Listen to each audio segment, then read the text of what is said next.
Have you ever felt a disconnect in your relationships? A sense that you're speaking a different language than everyone else? You might be intelligent, successful, even charming, but something feels off. That something could be your emotional maturity level. We often think of immaturity as childish tantrums, but in adults, it's far more subtle and insidious. Let's unmask the common habits that make you look emotionally immature and what you can do about it. The first sign is a chronic inability to take responsibility. It's the "it's not my fault" syndrome.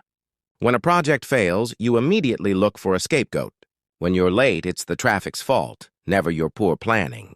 This isn't just about avoiding blame. It's about preserving a fragile ego.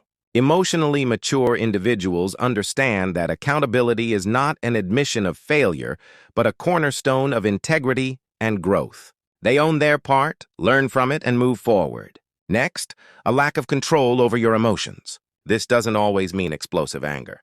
It can be intense mood swings, overwhelming anxiety over minor issues, or an inability to calm yourself down after a setback. You might find yourself ruining an entire day over a critical email or a snarky comment. Emotional maturity is the ability to sit with your feelings, to observe them without letting them dictate your actions.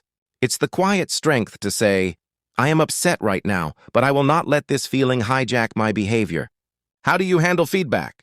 An emotionally immature person hears criticism as a personal attack.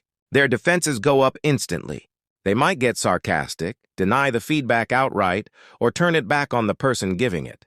They can't separate their actions from their identity. A mature person, however, sees feedback as a gift.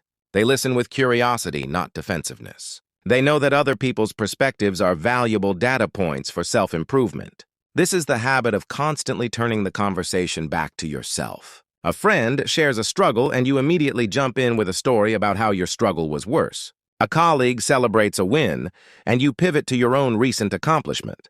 It stems from a deep-seated need for validation. Mature individuals are skilled listeners.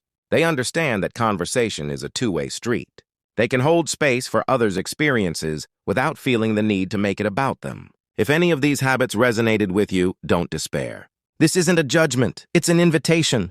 The path to emotional maturity begins with a single courageous step: self-awareness. Acknowledging these patterns is the hardest part. The next is committing to change.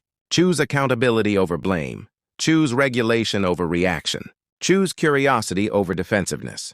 Choose to listen more than you speak. Your journey to a more fulfilling life starts now. If you're ready to continue, follow our channel for more practical insights into personal growth.